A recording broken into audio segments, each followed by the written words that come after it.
Hello, I'm Matthew Nepawada. I'm Brady Henderson. I'm Caesar Salinas. I'm Benito. I'm Asher Bozo. And our topic is artificial intelligence. So heading into the 21st century, there is a very consistent and ever-growing stride towards new technology. So this leads us into the question, how much of that technology and artificial intelligence should be integrated into the industrial side of society? So our research question is, how has the implementation of artificial intelligence in manufacturing affected American manufacturing corporations and their employees in the past, this 21st century? So why is this topic relevant to us today? I know many of you probably have Alexas or some smart device, some artificial intelligence-based device in your home. But we're in the manufacturing world, we have been striving since the 1800s to use machinery to increase industrialization.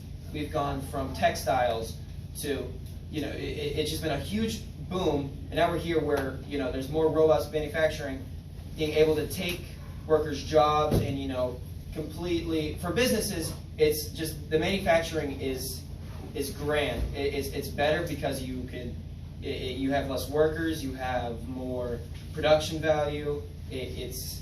Productivity increases because you just spend less time with the human error for a second. How is it important to us? Well, kind of bouncing off of what Brady said, he was talking about the Alexa device and how it's being more integrated into the Western world today. Like, we're taking, it's more prevalent in the US than it is in most countries, I would say.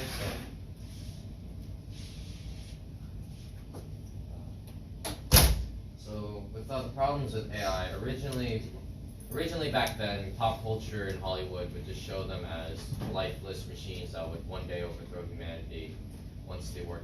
But now, since they're integrated to the homes, there are a lot more other problems. Of course, people are still worried that one day they might become more self-conscious and actually overthrow humanity. But that's less of a concern. But now we have greater concerns, people, that is, with people's jobs being displaced due to the millions of AIs and robots replacing them, and the ethical concerns of introductions of Alexas, Echoes, Siris, and all the other service AIs that might invade people's privacy due to them being more massively integrated into people's lives. So our thesis is that we believe there are plausible downsides of artificial intelligence to be considered because it is developing at a very, very fast rate and going to a very advanced place to the point where human dominancy, so to speak, is possibly in danger because manufacturing can be dominated by these robot species, so to speak. And we also have to consider that public perception, as Kenny stated, public perception of AI has been muddled by Hollywood depictions and media depictions of robots as these big killer robots that are going to take over the world.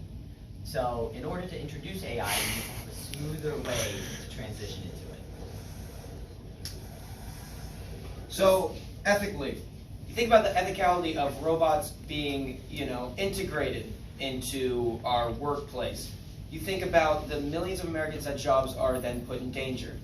Let's say, to give it in perspective, you're a kid, it's Christmas, you're so excited.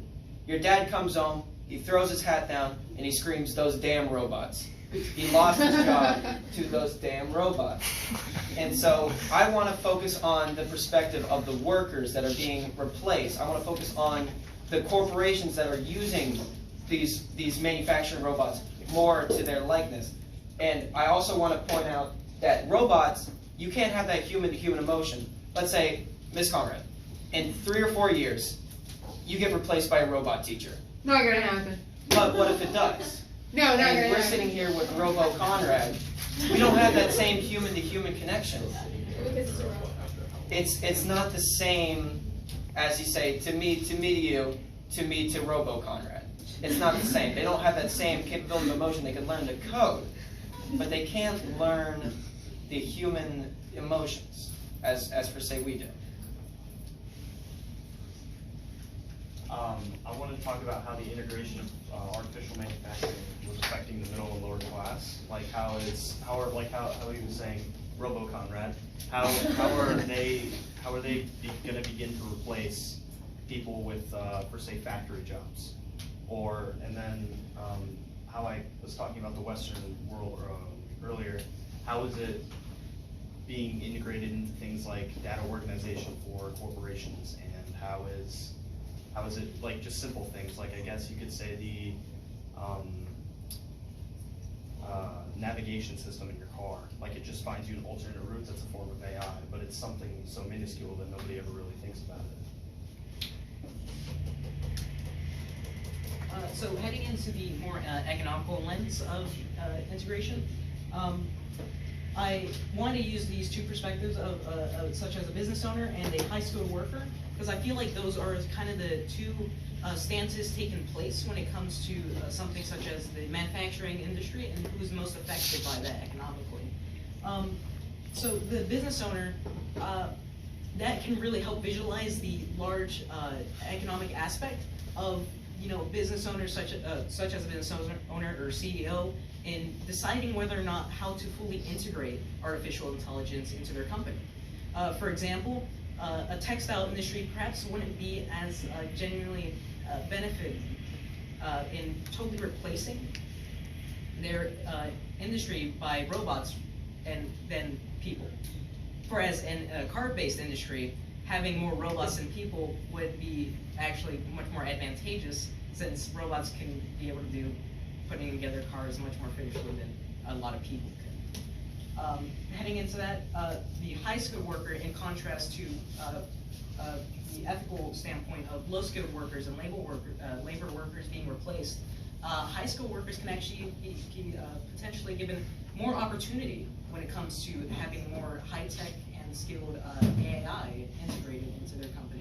For example, a high-skilled worker can be either trained more or already be qualified to be able to maintain and operate such advanced robotics and manufacturing capable technology within the company. So that leads into actually more jobs and more opportunities for those people. So for artistic and philosophical, I've decided to look at the perspective of some scientists and the deceased Stephen Hawking. Stephen Hawking once worried that AI would be able to copy both its benevolence and malevolence. In other words, it would be able to copy, it would be two sides of a coin, with either being really good and doing well for humanity or doing really bad. And this goes to show whether or not could they feel human emotions and think about what they're doing and not just be lifeless machines like people think they are. Because they copy what humans would do, because that's how they learn.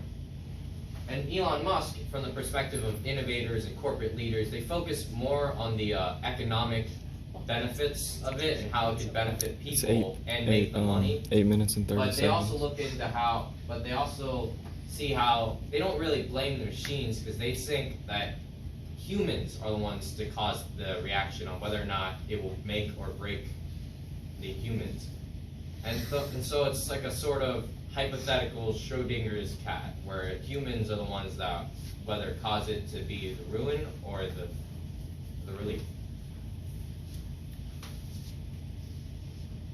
So funnily enough, robots actually may end up replacing not just simple jobs like organizing things, factory line workers, but also scientific positions, because they have a large access to large databases that they can quickly analyze and quickly find solutions for. So scientists actually run the risk of being replaced, which is kind of disturbing, because one of the perspectives could be robots, the perspective of the robots, how they're doing this work.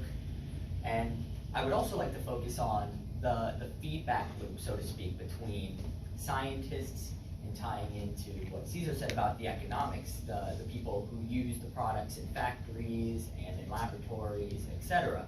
Because the scientists make the product, they're put into these places, and the people who use them, the scientists are promoted to make these technologies newer, bigger, better, and those are put into these places, and it's just continuous, getting better and better and better, and to the point where robots are better at stuff, anything humans can do. It's the issue of the scientists didn't consider, the scientists were so obsessed whether they could or could not that they didn't think they should.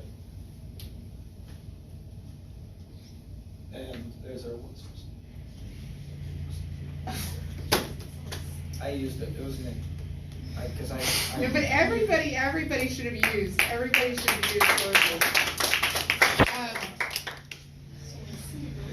Start recording. I think you can stop now. Yeah.